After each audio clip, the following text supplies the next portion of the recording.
Welcome, everyone. Oh, oops. Hi, welcome, everyone. Good afternoon, good evening, good morning. Thank you for joining us wherever you might be coming from and based. I am Julie Montgomery. I'm the Vice President of Membership and Partnerships here at SID-US. If you're wondering where you're at, this is today's SID-US Career Fair. We're doing the flash talks this afternoon from 3:30 to 5 p.m. We hope that you've enjoyed the day so far and made some great connections.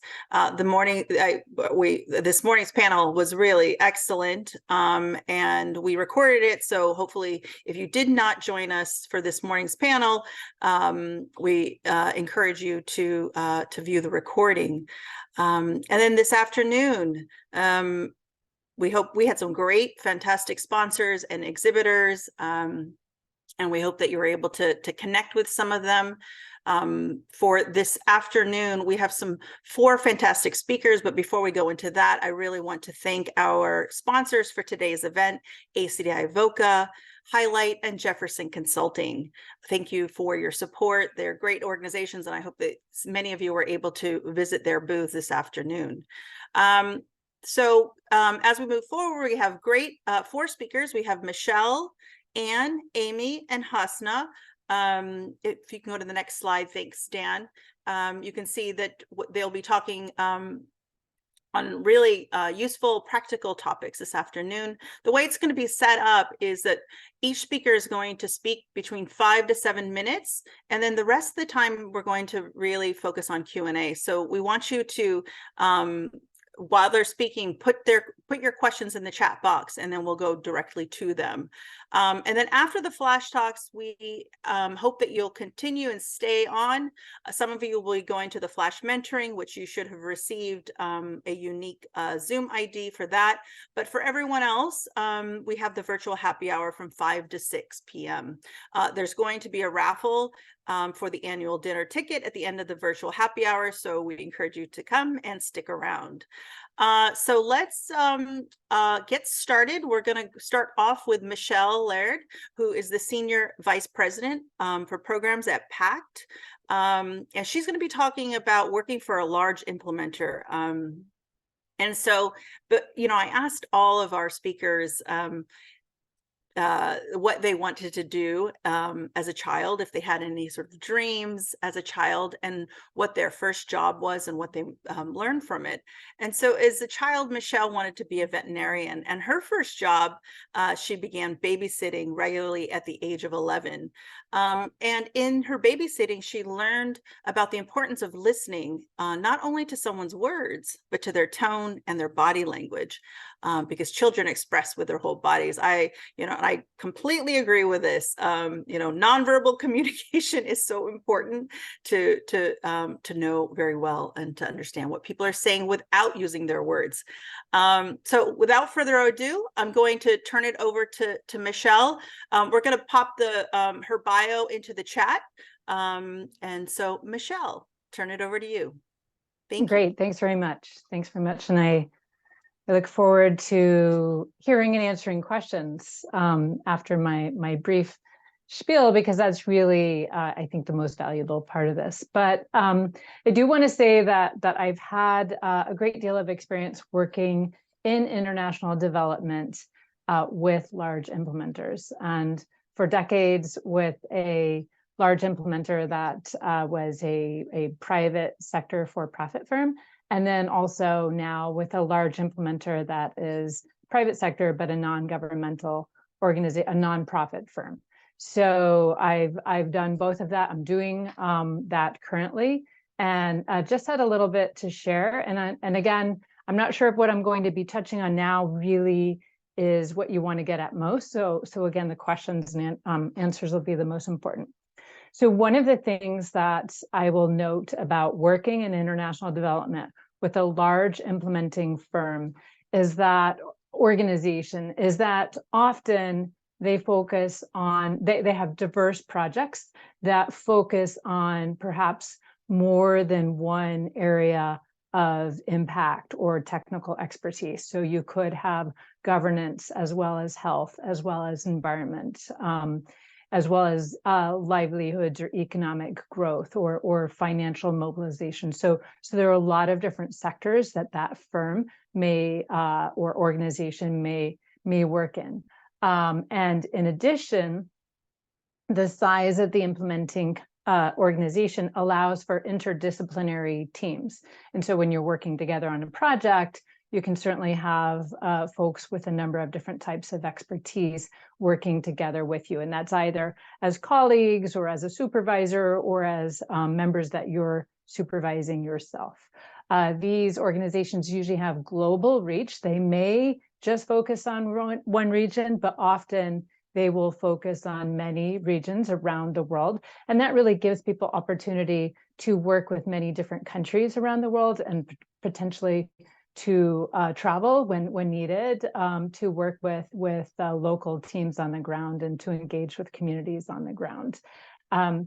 Just like all international development work, I find that working with large implementers is very rewarding and the work has great impact. I do believe that that's very true of smaller organizations as well. So it's just a difference really in the types of projects you work on, and perhaps the sectors and perhaps the types of teams that you're working on.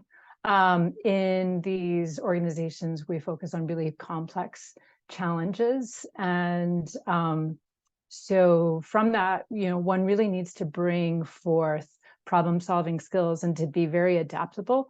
When on any project that we're working on in international development, it's usually a complex issue, if not even a wicked issue, which is a greater degree of complexity because it's constantly shifting too. And we're working in environments that are very dynamic and often fragile states as well. So bringing forth when you work with one of these organizations, really having that adaptability, that ability to think on your feet and problem solve, and really to look for solutions always is very valued no matter what the position is that you're going into. So these types of organizations tend to have donors that are have a number of requirements as well. So then understanding compliance with those rules, those regulations that are tied to funding is also important. So in terms of pursuing a career or a job opportunity with one of these organizations, I think I already mentioned the importance of being able to be nimble, to be adaptable, to problem solve, and also just to learn, to be constantly learning on the job. So when you're engaging with somebody, say pursuing a position with one of these organizations, I think really demonstrating that ability is important. You want to demonstrate any experience or expertise you may have, but also the willingness and the ability to continue to learn and to also teach others about what you're doing, because these are never solo jobs, they're always team jobs, and you have to really work together with those if you're in an office, also if you're virtual, but in multiple regions, also in the country, and constantly be learning from one another. So that type of skill is really important to demonstrate. I think that if you have not worked in this field before, say you're starting out fresh and you haven't worked in this industry, things that can really help you enter are getting practical experience through internships, through volunteer opportunities, and really that have an international focus. I am sure you've been hearing all day about networking and building relationships and staying informed on global issues. And at the same time, that if you're entering, I would say if you're entering at an entry-level position, really there's no need to have very specialized skills. That's really generally more of a generalist type of position. But as you increase in experience, sometimes having a type of expertise is very useful. But again, really seeing how that can mesh and be adaptable as you go forward. So those are some of the types of things that I might recommend. I will have many more recommendations to answer questions from. I'm really interested in hearing from you what types of information you're seeking. But I will say this career of mine has been very, very rewarding. And I love what I do, and I love the people I work with. And so I'm glad you're here today. Thanks.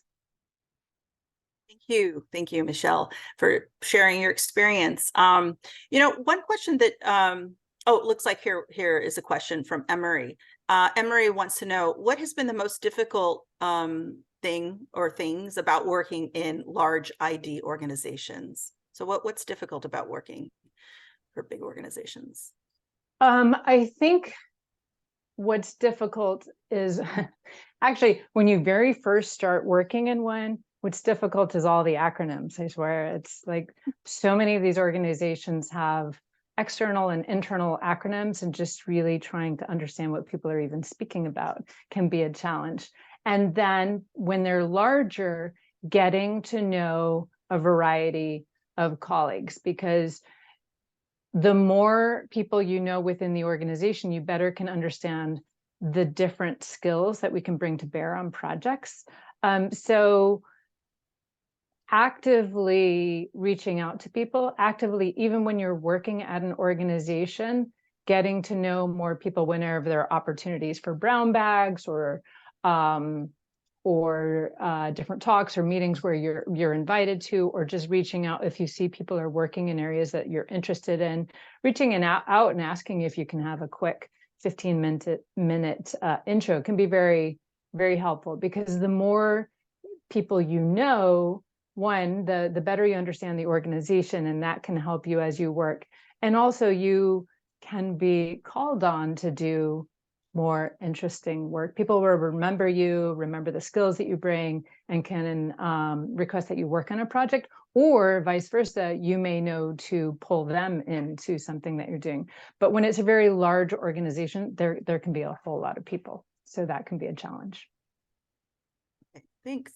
I have some questions while if others have any questions for Michelle, please go ahead and put it in the chat. It looks like here, Alex has a question. Could you please share a few illustrative examples of when you had to balance creative, rapid problem solving with more codified rules set by donor standards? Oh, that's a good question. Well, hopefully nobody's in this situation, but I've been called on by a donor to go into a country and to resolve an issue that was actually a governmental issue between different organizations within the government. And it really wasn't my role as a project lead, but having to sit down and really arbiter a truce or negotiate between the two of them in order to advance our project. And so at the same time, there was only so much that we could do within the confines of the project, but I was also really trying to be a diplomat as well. So that's just the first one that was early in my career. So that popped up as, boy, that was really challenging. Also, I would say just more recently, for example, I was in the Democratic Republic of Congo, and I was meeting with the governor of a province, and our project focused on one thing. And then when I was meeting with her, she said, but you know what we really need is tractors, which is not what we were working on at all. And so really navigating that is in terms of how can we add value? Where can we find those common alliances in order to advance the development goals that are really needed and wanted by a country, by a government, by a people, and then also how that still aligns with how our funding is coming in and what our scope of work is for our project. So those are maybe more political types of examples, but also just another thing could be when you have a certain scope of work in a project and you begin working on it and you see that in that particular environment, in that country, in that community, what we anticipated doing is not going to work, or there are obstacles we haven't been aware of. And so communicating then, working together with the client to rejigger the scope of work, or to really do a pause and reflect, and to show the evidence of, look, this is what we're trying, these are the results we're getting, we recommend actually shifting this up. And so again, it's the whole intent of this work is to do good, and to do good well, and to have impact. It's not just to fulfill a scope of work and to be paid, right? That's not why we're here. And so if we see what we're doing is not having that positive, sustainable impact, that's where we need to look around and think creatively and see what else could be needed. Thank you.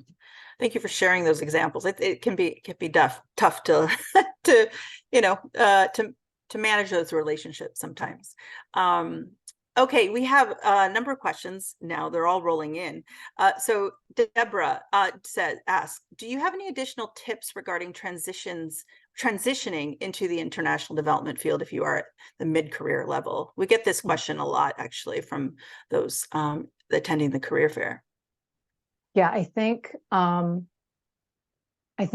if you're mid-career, you likely have a lot of skills and experience that are very relevant for international development. And I don't know, what may be lacking is that international experience.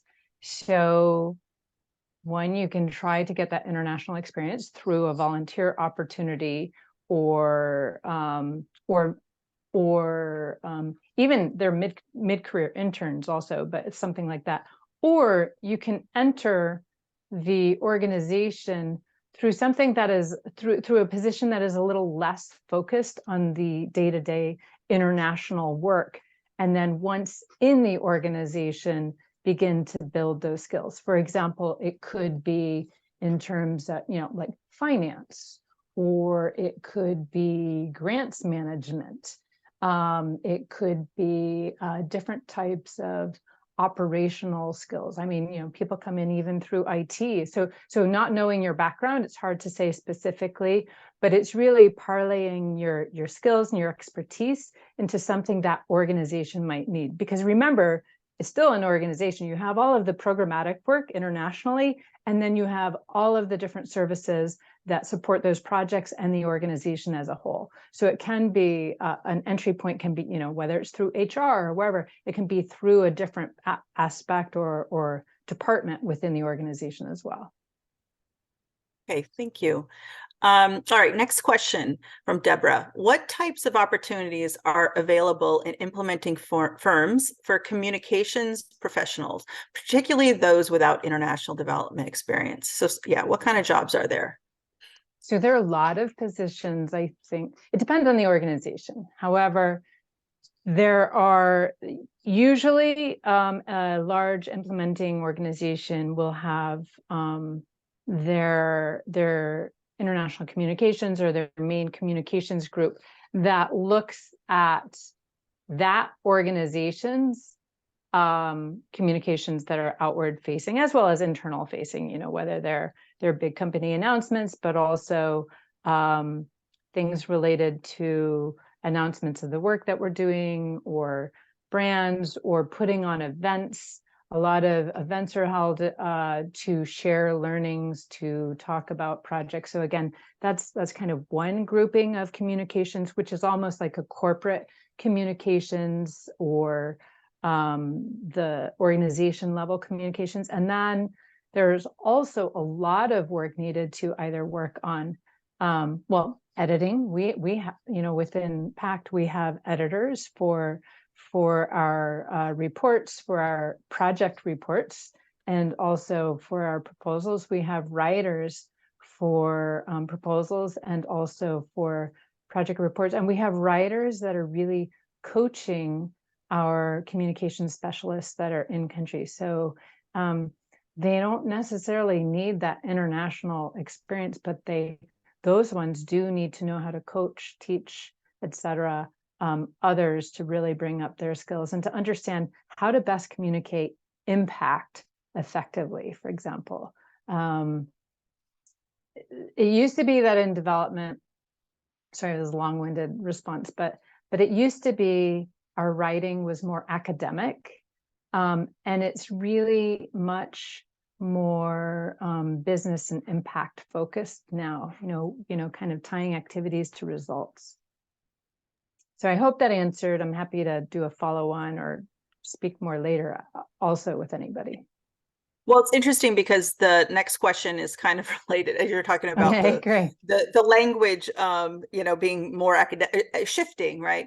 So the next question is related. It's kind of related. It's related to a previous question in terms of transitioning into international development, but specifically from academia. Do you have any tips from somebody that's coming from academia that wants to move into international development? So, like, say within my current organization, it was true at my previous organization as well. We worked a lot in thought leadership. And so in those areas, we are looking at the work that we've done across projects, across countries, for example, and seeing where there are trends, where we can really see that there are evidence-based solutions to certain types of challenges. So if you're coming from academia, you understand how to do a literature review, I would think, but also you can draw on that organization's work itself and be able to filter that into learnings. And our thought leadership pieces, on the one hand, while I just said our writing is less academic, in thought leadership pieces, it depends, because we do thought leadership that is just for practitioners, and we also publish in journals as well. So bringing in expertise, we also have bringing in expertise from academia for that is useful. Also, we do have evaluation and learning groups, and looking at evaluation skills. That's also often more of an academic type of field. So it's important just to look at the types of positions that are available and see that this is true for everybody. Look at what's available and see what skills you have that you think would be applicable.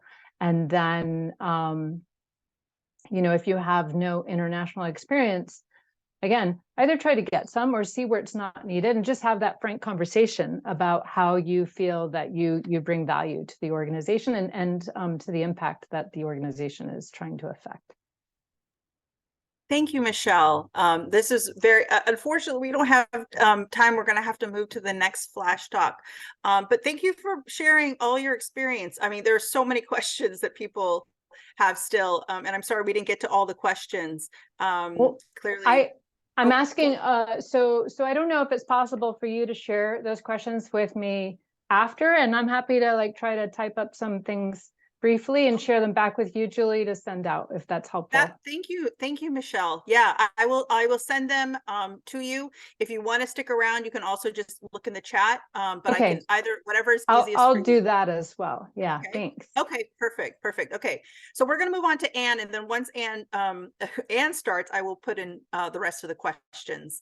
But some people are asking if they can connect with you over email or maybe over LinkedIn. Whatever you're willing to do, if you could just put in the chat. Absolutely, I'll put it in the chat. Yeah. All right, perfect. Okay, all right. So without further ado, now we're moving on to building your resume and cover letter. Anne Simmons-Benton, who I work very closely with here at SID-US, because she leads our membership board committee, is going to be speaking today. So thank you, Anne, for being here. Anne is the US delegate to the W20. She's also a principal at Deepwater Point, LLC, and she is our deputy chair of the US board.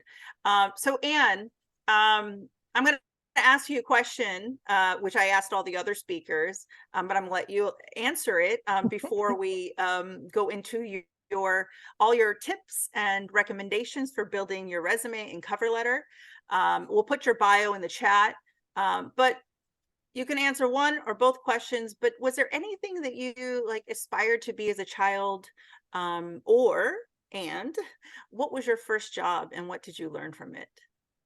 Well, I probably would say that I wanted to do something in math. First, I wanted to be a math teacher, and then I wanted to be like a rocket scientist because I lived in Texas and NASA was there. But because I was a girl, I didn't think that there was anything I could do with higher level math. And my mother said, "Don't you dare be a teacher." so, so now we know how we shape young people. And of course, we go on our own paths and don't always listen to our parents. Um, so I want to give you an idea today about cover letters and resumes, but I'm going to give you my perspective because I've looked at a lot of these. I've been in government, I've been in academia, and I've worked in international development on the implementing partner side. And so, cover letter, the first question is, do I need a cover letter? It used to be yes, 100%. And now I would say, if they require it, yes. And if they don't, it's really up to you. And depending on where you are in your career, it is a very important first look at you. So if you're sort of newer in your career, don't spend don't spend a lot of real estate on that page. Just be very accurate in what you send. Make sure you reference the job number, the hiring department, and just be accurate, because that can be a way that it just gets put in the wrong pile. So more importantly than anything is to make sure that you have the right information on it. If you can, the one point of that is to say not why you like the job. They don't care why you'd like that job and why you'd like to work there. What you will bring. And Michelle talked a little bit. So some of it, if you're very young, is more about your soft skills, dedication, persistence, enthusiasm, experience in what? Overseas, etc. And if you don't have overseas, that's okay. And hopefully you will point to some things in your resume that do specifically apply to that job. If you have a referral, someone at that firm who has mentioned that you should apply to that job or told you about that job, it is always good, especially if they're high level, to mention them. Oh, Michelle Laird mentioned that I should apply for this job. And so then instead of going to the bottom of the pile, you may stay on the pile because it's like they may be a little more interested. But overall, that cover letter is better to be short and accurate than long-winded, and more about what you are bringing to them than why you want it. If you move on to your resume, I would say there's a number of ways to look at that resume. Again, it is what you are providing to that firm for that particular job. So I recommend you have a template CV or resume, and you keep everything in it accurate, all the dates and all the requirements for the jobs, because government jobs sometimes require that you have the actual date, the location, whether it was full-time or temporary. So build out that master 100% resume and then tailor it to the particular job you're going to. And so, for instance, I would say if you're going for a rule of law job, focus and highlight those particular words. One thing with AI, and even automatic processing, they look for keywords. So if the job says you need, communications, maybe you don't think you did communications, but make sure you put the word communication skills in there. And so don't leave things out because you could be eliminated arbitrarily and those sorts of things. Other things I would say that's really important that people often leave out are interesting things about themselves that make them a little unique. For instance, if you're, where you come from actually makes a difference. I have to admit, if I see a Dallas, Texas resume, I'm more likely to look at it a second time because I grew up in Dallas, Texas. my husband was when we were at Georgetown, worked for Herman Wouk, the author.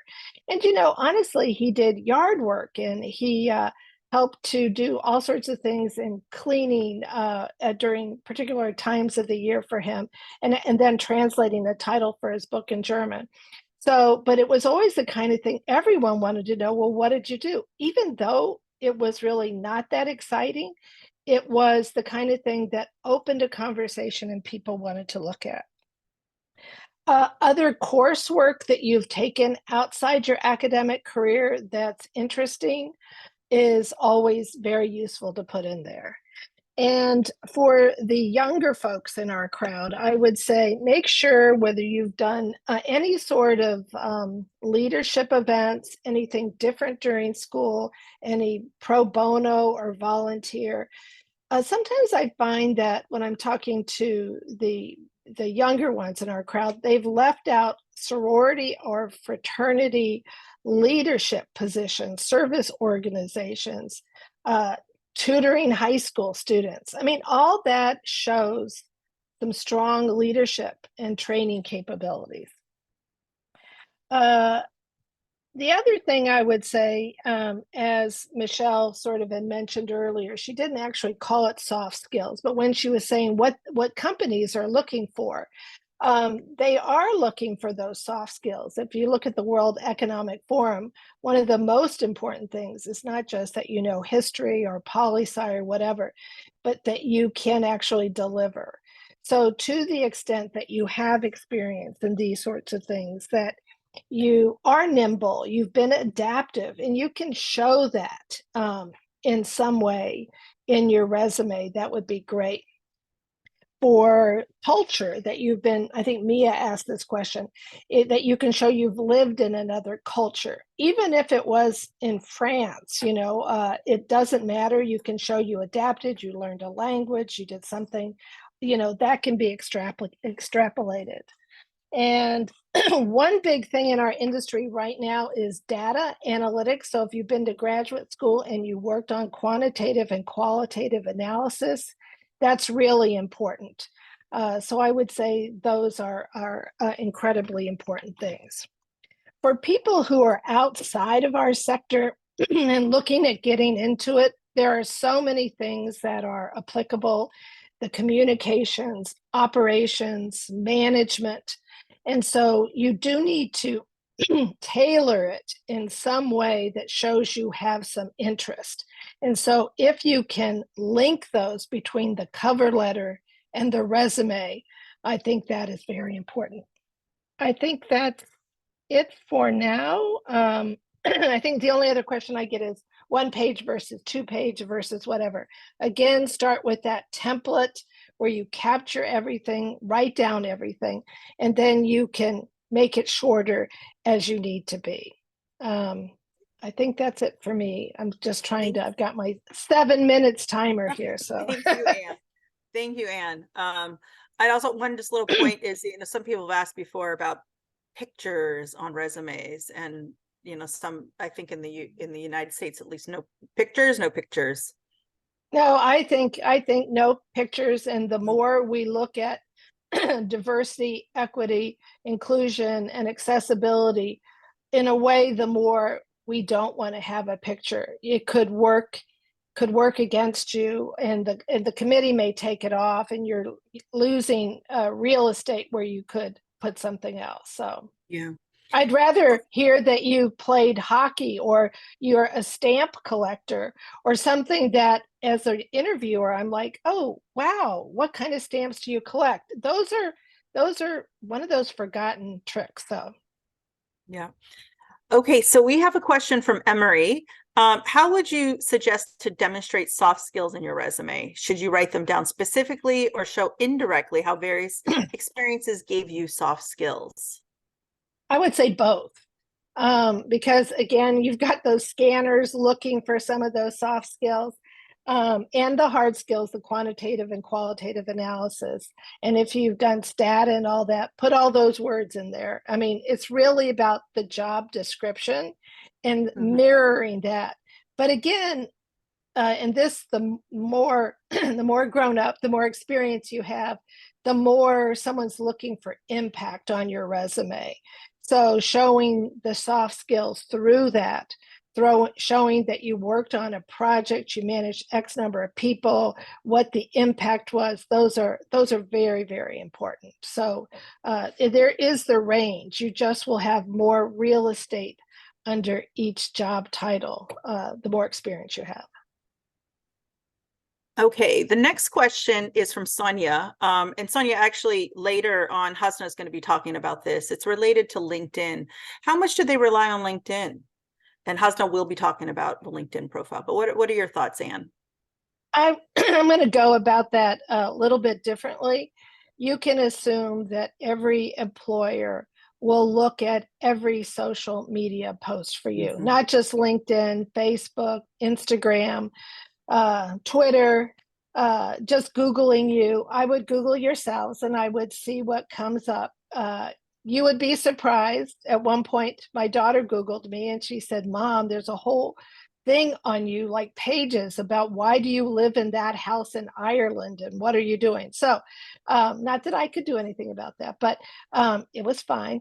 But I would just make sure that there's not other stuff or your name isn't similar. So you have an explanation and you're not blindsided by that.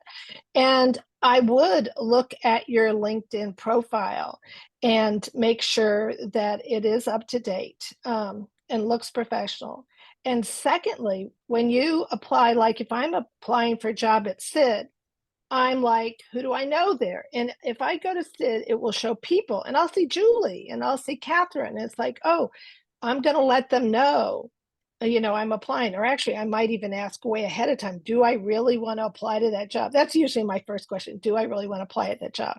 But it's important for all your external media to be up to date. Thank you. I completely agree. Okay, the last question for you is, how and when should I explain gaps on my resume? Some people take time off, whether it's caring for a family member, just taking some time off. So how do you becoming a parent? How do you explain that? And should you? Well, so I honestly, that's one of the first things I look for is gaps in someone's resume. And I feel like you should be honest. We live in a world now where I think we're more accepting of all sorts of different circumstances. And if people are a stay-at-home mom or a stay-at-home dad, or if they've stayed home to take care of an aging parent or spouse, honestly, the first thing you think a positive thing about them because we care more that people do those things. It's not such a negative. And I would say the other thing, when you're asked about that gap, you have something you've done meanwhile to stay on top of your field. But while I took care of my kids, one of the things I followed all the journal articles on trade and PTO seminars on patent and trademark. And so people all expect everyone else to kind of take care of their family a little bit. So if it's something like that, or if it's a sabbatical, COVID was so hard on me, I took a year off and just really had to rethink. There's a lot of people in my age group right now who are taking sabbaticals, I see, to what's their next chapter in life. So I would say be honest about it and maybe be ready up front with that sort of thing if they ask. Okay, thank you, Anne. So we do have one more question. So Deborah wants to know, will employers in the international development sector truly consider an applicant with transferable skills, but no experience in international development, particularly at the mid-career level, and especially when they're competing against people with the industry experience or with industry experience? So I'd say it's a great question. I would say never give up. But what you should do is prepare for that and begin to look at things in your field. So most fields are applicable to international development because one of the things we take are lessons from a developed economy often. Is it engineering? Is it agriculture? Is it law? I mean, many of the things we do here, we help to apply or train overseas, and start to familiarize yourself with some of those differences. Communications is a great one. Communications is done pretty much everywhere, strategic communications, and you can apply that because you're always looking at your local audience. So you tailor it to the local audience. If I go to Sri Lanka, am I going to be able to know that? No, I work with a counterpart in Sri Lanka and we work together. So you have to think through yourself about if you were put on the street the next day at that job and said, go do X, how would you handle it? And I think if you can do that, then you will be able to convince an employer and you'll be able to do the job. Thank you, Anne. Thank you, Anne. Okay, so I think we unfortunately don't have time to answer the additional question because we need to move on to our next speaker. But Anne, these were such practical advice. If you have time and you'd like to answer the last question online, that would be amazing. And I encourage you all to look up, connect with Anne online on LinkedIn. And if you have any additional questions, please go ahead and put them in the chat if you have time, Anne. I'm not Thank you, sure if you do, Julie. actually. Yeah, no, Thank you. all right, cheers. All right. All right, so next up, we have Amy Chin, who actually was at our last week. She presented talking about her independent consulting experience. But Amy is back at our pre-career workshop. So thank you for coming back, Amy. So Amy today is going to be talking about building your network. She is with the Heartland Alliance and also the founder and CEO of the Crescendo Group, LLC. So when Amy was a child, she wanted to do everything. She wanted to be a fashion designer, an animal trainer, a teacher, a pediatrician, to a writer, and her first job was babysitting. So like Michelle. So Amy is here today. We'll put your chat in, I'm sorry, we'll put your bio in the chat. And without further ado, I'll turn it over to you, Amy. Thank you, Julie. Can everyone hear me okay? I'm coming to you from Dulles Airport because I'm on my way to a conference. Perfect. Yeah, thank you. Okay. Yeah, when I agreed to do this, I thought I made a rookie mistake. I thought I was flying out of the National Airport, which is only 5 minutes from my house. And when I checked my ticket last night, it said Dulles, and I was like, oh my God, I'm gonna have to get there a little early to make sure I am not late for this session. So Julie and Sid, thank you so much for having me back again. I love speaking to this crowd because you always ask the best questions and get me thinking as well. So today I'll go over mentorship. And the first question I usually ask in this conversation is, do you know what a mentor is? You know, by a show of hands, how many of you have a mentor? You can use the raise hand icon on Zoom. Some audience participation here. Well, I only see 2 of you. That's a little disappointing. I was hoping to see more. This is probably the lowest showing I have seen of hands. Okay, we have 4 now. All right, Julie, since I'm on my phone right now, I'm gonna need your help with flagging questions for me because I'm looking at my notes and I don't have my usual double screen. So yeah, definitely. No, I will. I'll follow I'll bring up the questions when they come up. Okay. Okay, thank you. So here's where people usually go wrong when it comes to mentorship. There are actually 3 levels to this. The most basic is a mentor, and you know that person as someone who is experienced in a line of work that you're interested in, and they're a trusted advisor. But above a mentor, you have a sponsor, and a sponsor is someone who introduces you to their network, to relevant connections, and they support you in your professional endeavors. And then the most rare of all is a champion. And a champion is someone who fights or argues and advocates for you or on your behalf. So going back to Anne's example before, let's say you're interested in applying for a job at SID, and let's say the job title is advocacy manager. Just making it up. I don't know if that position exists ever at SID-US, but a mentor you would go to and say, hey, I found this job that I'm interested in applying. Do you think that is relevant to my career goals? And a mentor will say yes or no and give you some advice on how to apply. A sponsor will take that job posting and go into their LinkedIn profile and say, oh, actually, I just realized that I know Julie Montgomery at SID-US. I'll introduce you so you can get an informational interview with her and learn more about this job and more about SID. A champion is someone who say, oh, actually, I know a ton of people at SID-US. I know Julie Montgomery. I know Catherine Raphaelson. I know Wendy Bradford. I know Jeff Singer. All these people on the board. I'm going to make sure you get. I'm going to, do everything within my power to make sure you get an interview. So that's a champion. And like I said, they're especially rare. So keep these 3 definitions in mind as I go through the next 5 tips on how to find a mentor and how to build mentorship relationships. So first, check your biases. Mentorship is not based on age. I think that there's a misconception that age equals experience. And for people who are career searchers like myself, I worked for nearly 10 years in the private sector at startups, publishing, marketing, completely outside of international development. But when I came into international development and human rights, I was starting from the beginning.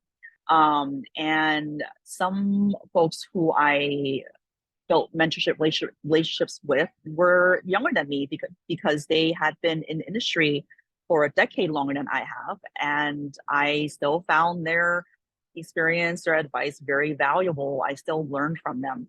So don't think that just because someone is younger than you that they don't have anything to offer. And also just keep in mind some of your other biases, check your blind spots. Are you only asking women for advice? Are you shutting men out because you think that there should be more women in this field? I mean, I think there should be more women in this field, but I make sure that my pool of mentors are diverse in terms of age, gender, nationality, race. So you should as well. Make sure you have a very diverse network of mentors. So next tip is where to look for mentors. And if you're still in school, very easy. Professors, your academic counselor, advisor, and your classmates. Because like I said, some mentors are younger than us. And that's fine. That's actually what I found when I was in grad school, because when I was in grad school, I was in my late 20s. Some of my friends and classmates were younger than me, and they had been in the field for 5 years. So I learned a lot from them. And then there's the workplace, which is actually the easiest. There's your direct supervisor and there are colleagues. In fact, my standard for a strong and effective supervisor is someone who can be a mentor, a champion, and a sponsor for you. That is how you know you have the gold standard of supervisor. And then outside of work, there are professional organizations. First, most obvious, this is why you're all here today, there's SID-US. You can also look at organizations that are very specific to your identity or your interests. So there's also, Women in Foreign Policy Group. They actually have a formal mentorship program. If you're a woman of color, there's WCAPS. Feel free to reach out to me to get a full list. I have lists and lists of professional organizations. I have, in fact, I even came across an engineering professional association for LGBTQ+. So they're out there. These groups are out there and they're there to support you. So do a Google search, ask around, and that's how you can, see what's out there to find your next mentor. And then finally, fellowships. there's the Truman Fellowship. There's there are more formal ones like the Presidential Management Fellowship. Some of these fellowships are jobs and some of them aren't. But fellowships are a great place to look for mentors. So, number 3, this is really important. Mentoring relationships take time to establish. You have to take time to learn about one another and take time to build trust. I've had mentorship relationships fall through right from the start because the person either didn't take the time to get to know me, or they came to me and just threw questions at me without even asking about my professional background. Most recently, I had a mentee who was who I was really interested in meeting with, but we both had very, very limited schedules, and the timing just never worked out. So, so she got frustrated, which I understood. So, had she given it a bit more time, that relationship might have worked out. So, keep in mind that these things take time, and the person that you're asking for advice from, that you're asking for help from, is probably someone who is very busy, especially if they're in a very senior position or an executive position. So you have to offer them the courtesy and the flexibility of, maybe even waiting 2-3 weeks out just to do a call with them. So be patient and just time. Fourth one is this can be in person or virtual. This event is virtual, so don't feel like geography and physical distance is a barrier. Number 5 is, and I love closing out with this. I hope you consider mentoring others as you go further along in your career. You don't even have to be that far along. I mean, if you're in college, mentor a high school kid. A high school student. I'm sure you have a lot more to offer than you realize. And as you have conversations with folks who are asking you questions, it helps you find questions to ask others about your own career path and yourself. So that's why I always encourage folks to consider mentoring others. So those are my 5 tips for today. I wanted to leave room for questions. And I think I have about 6 minutes. Yeah, thank you. Thank you for those practical tips, Amy. Okay, we do have a question from Mia. Thank you for the advice. After having an initial informational interview or coffee chat with someone you hadn't known very well, how do you maintain the relationship in order to build trust if you don't see them regularly or if they're very busy? They've found it personally awkward to reach out again. So what's your advice?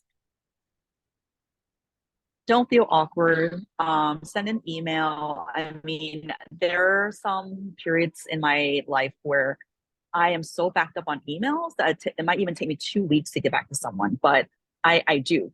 For folks who have tried reaching out to me on LinkedIn, I mean, there are times where I have to dig through my LinkedIn message box to make sure I don't miss any messages, but it could be 2-3 months after I receive some messages, but I still look at them. So I don't want folks to feel discouraged if they don't hear back from someone.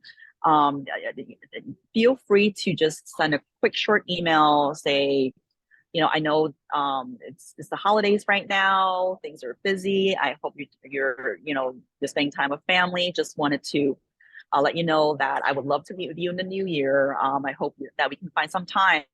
So that way you're offering them the time and the space to say, hey, maybe in the next month or 2, and you're not, limiting it to just the coming 2 weeks, unless it's something really urgent. I also love getting updates from folks who I have spoken to, and also from my mentees and coaching clients. Even if it's just a 2-sentence update, like, hey, I interviewed for a couple of jobs last week. I got an offer from this one job that I interviewed with a month ago. Just, I don't know what's going to happen. I'll let you know. So I love those emails because the writer is not expecting a response right away. They're just letting me know I'm updating you. So feel free to do that. Okay. Thank you for that, for answering that. So there are some other questions that are not in the chat, but I actually have a few that things that have come up in the past before. Like, what should someone look for in a mentor? Like, what are the, like, yeah.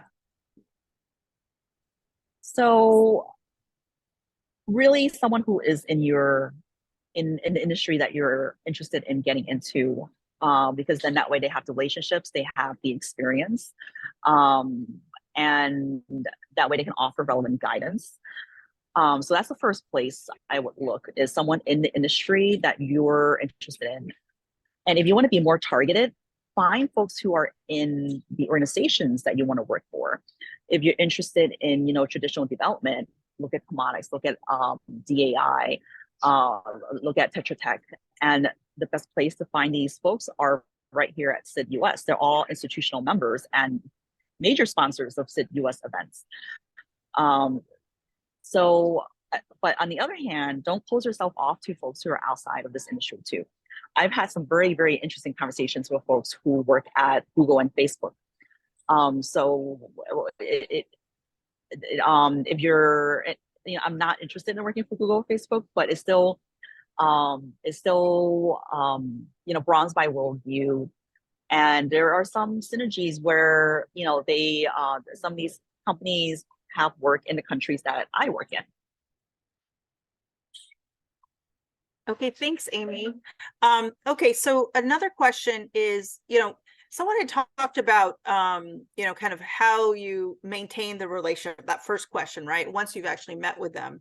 But if you are planning on meeting someone, right, for the first time, what kind of questions should you be asking? Like, what can you do to prepare, right? Because sometimes that's, yeah. What's your advice for that first meeting? Yeah, I mean, there must have been a good reason for why you reached out to that person, right? And I hope you're not just sending out cold emails to see who would meet you for coffee. It actually happened to me once, where a young gentleman I met at a career fair, I believe, asked me for coffee. So I sat down with him for 30 minutes, and he asked me all these questions about working in security. I mean, I've worked with security contractors, but other than that, I had no idea how I could help him. And it turned out he was interested in more defense work. Had he checked my background first, my LinkedIn profile, because as Anne and Julie point out earlier, make sure your LinkedIn profiles are updated so that folks can learn basic things about you before they speak with you, and vice versa. Yeah, check their profile first, Google them. If they're very senior, they will tend to pop up on university pages, publications, on different boards that they might be a part of. If you Google me, I'm on all my different board pages, and volunteer profiles will come up. So in this day and age, you have no excuse to not know someone before you reach out. And in fact, here's another free tidbit. When you reach out to someone, say, hey, I found you on blank platform, and I would love to speak with you because I think that your work in sub-Saharan Africa is exactly what I want to do in the next step of my career. So you're immediately building that common ground with them and giving them a reason to speak with you. So yeah, make sure you find out why you want to speak with that person first. So that's how you reach out to them. Okay, great. All right, this is a question, just it's not related to kind of building your network or mentoring, but what is one piece of advice that someone has given you, or if you've the advice you're giving right now is like, get the mentor, champion, and sponsor, but besides that, what is a piece of advice that someone has either given you or you've given that has been very useful? Sure. I'm actually going to share the exact same tip that I shared on last week, Julie, if you don't mind. Yeah. And because this came up when someone, I think someone asked, how do we know if you're an SME? So I actually raised this question at an all women's panel once at GW, and a professor said to me, if you want to be viewed as an expert on a subject matter, you don't need to go back to school. You don't need a degree, an expensive degree to say so. Just read up on that subject matter and be able to argue and defend your position on it, left and right. Be up to date on current events relevant to that subject matter. And you are a subject matter expert because you have studied that subject. So that was the best piece of advice I have received throughout my career. That, you know, I call myself I say that my background is in gender. That's not what it says on my master's degree, but that is the research I did when I was in grad school. Gender has been a part of all my projects that I've been a part of. And I do stay very relevant to, I make sure I stay up to date on relevant current events and news on everything that's gender related. So therefore I am a gender expert. Great advice, Amy.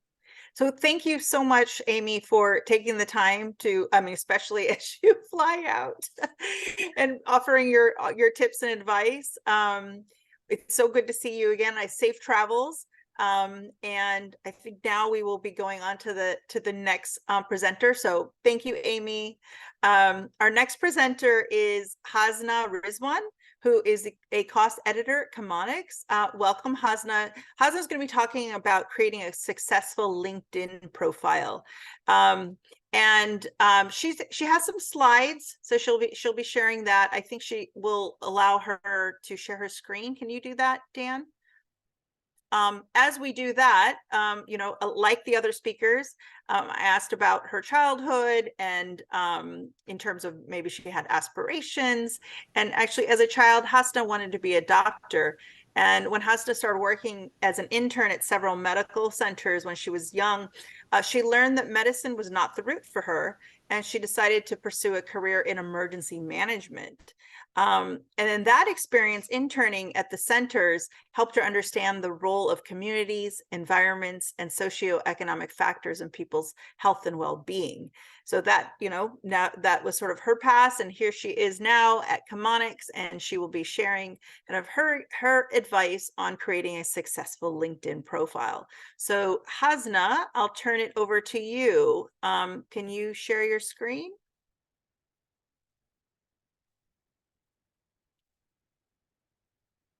Let's see, Hasna. Whoops. I'm sorry, can you see me? I'm not sure if my camera is working.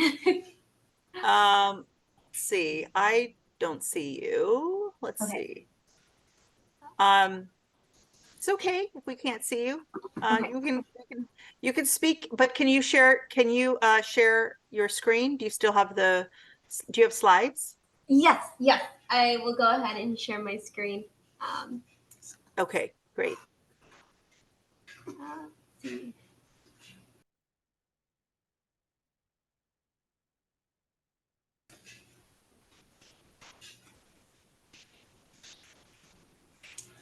Here we go. And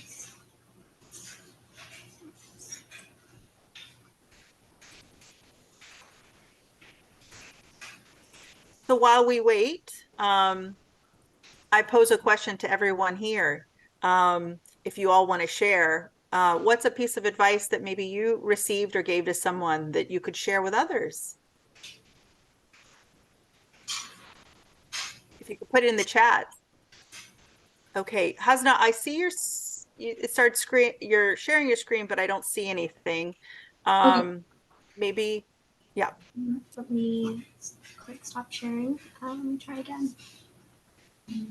And if that doesn't work, we have your slides. Maybe Dan, if you could pull them up.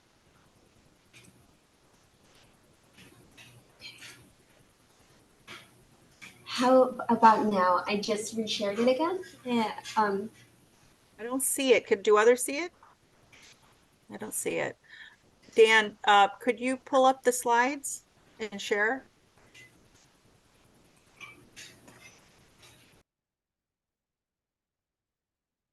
Oh, I see it now. I don't know who's sharing that. That might be your screen. I think it is. This is my screen now. Oh, that's your screen now. Okay, all right. So, Hasna, we'll manage the slides, and then if you could just tell Dan when you want to go to the next slide. Will that work?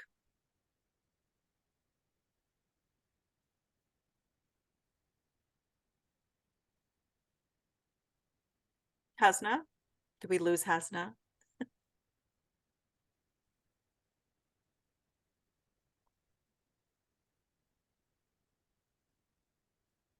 Okay, I think we have lost Hasna, maybe. Let me try to send her a chat. That's it.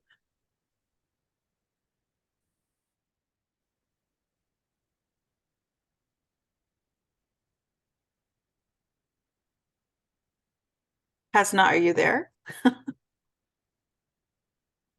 Okay, she can hear us, but we can't hear you, Hasna.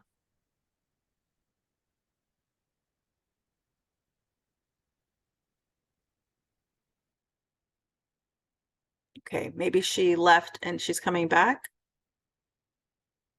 She appears not to be muted on a participant, so maybe it's she's muted herself on her computer accidentally. Yeah.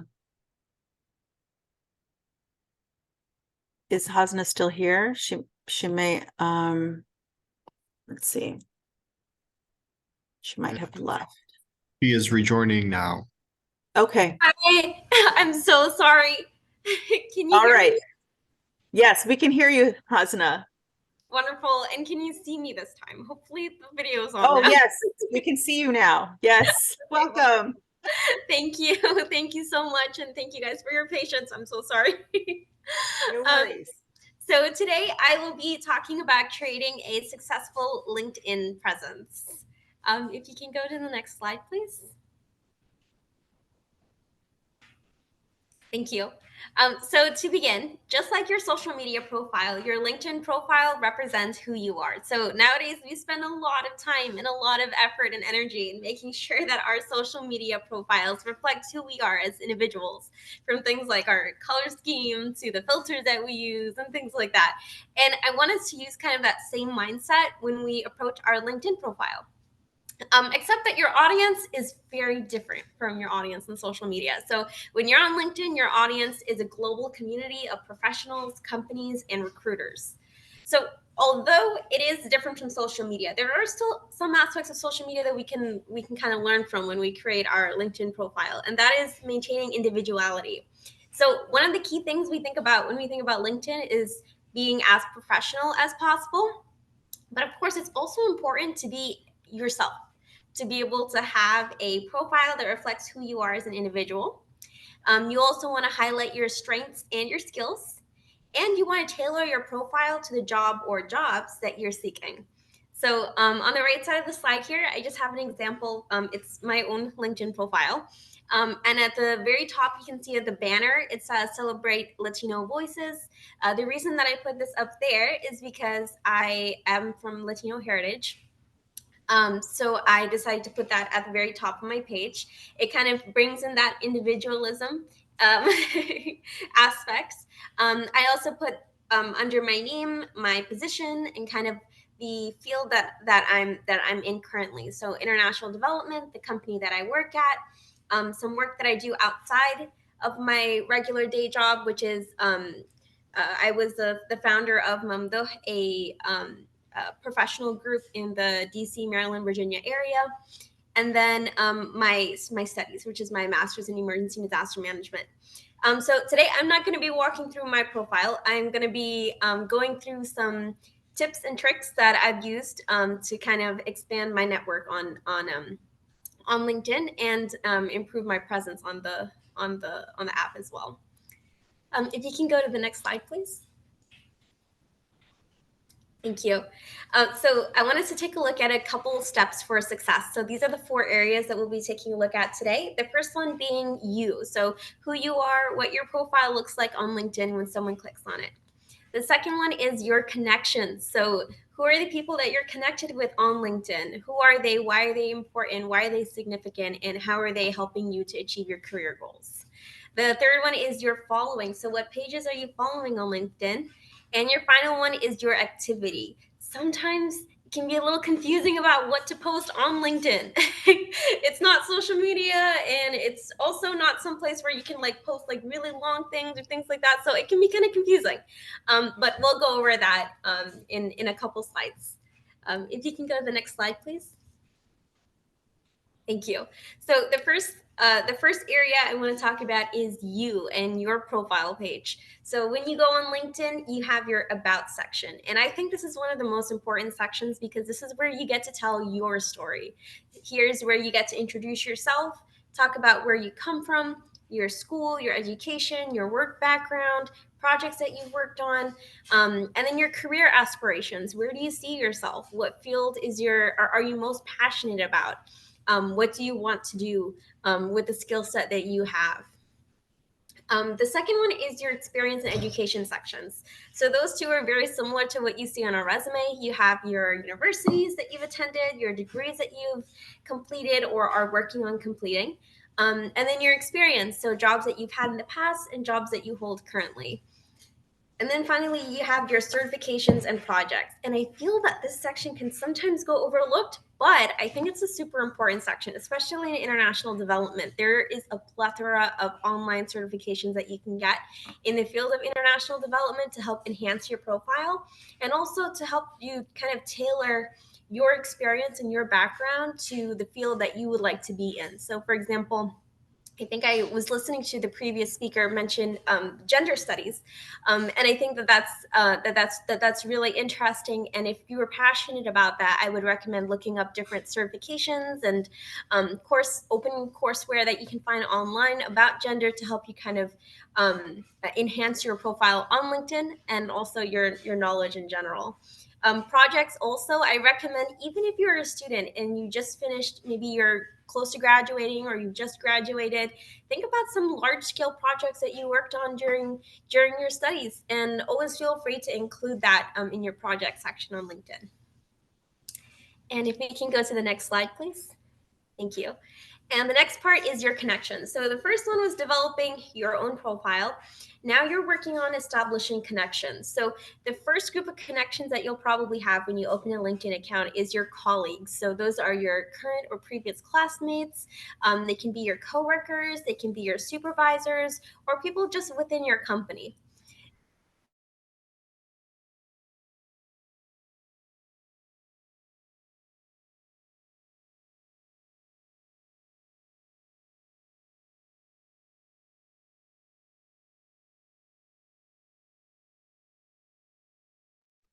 Did we lose Hasna?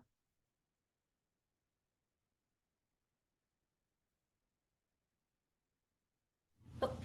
Can Sorry. others hear Hasna? Oh, can you hear me? I'm so sorry. I think it disconnected for a second there. Oh, yeah, I think it did. Okay, we hear you now.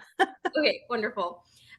So the second group of people that you'll be connecting with on LinkedIn are professionals, and you want to find professionals who are in related positions or in your related fields.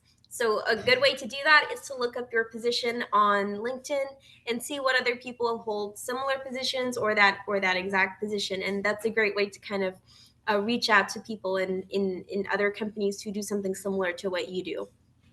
And then finally, you have recruiters. So this one is key for people who are just now like starting to search for a job or starting to make a career change or switch from one company to another.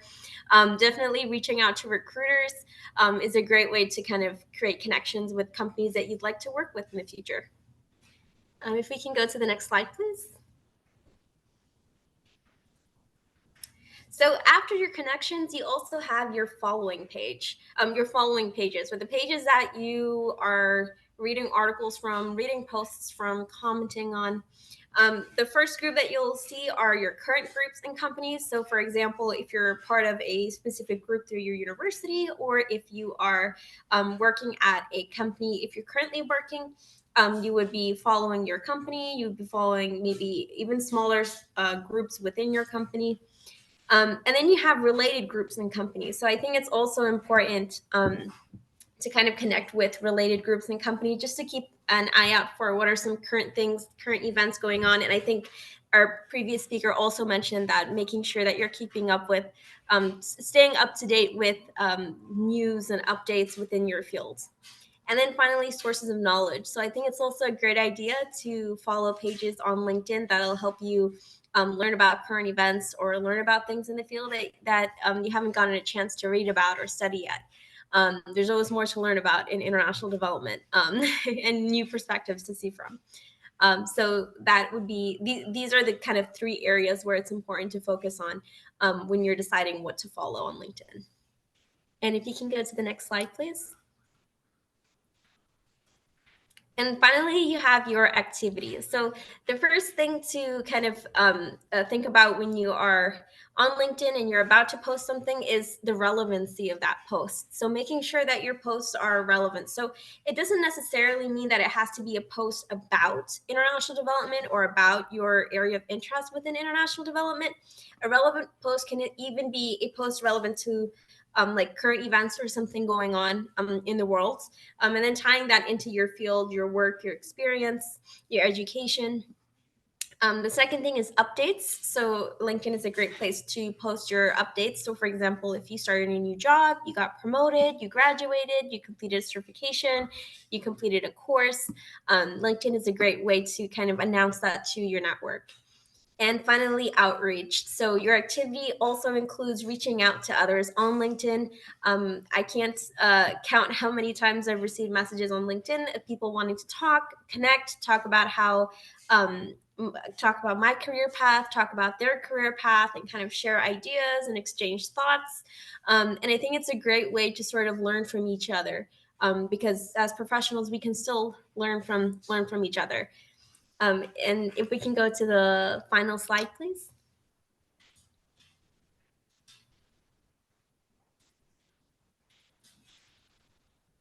Thank you. So in conclusion, improving your LinkedIn presence can help you find a job, network, learn, and represent yourself.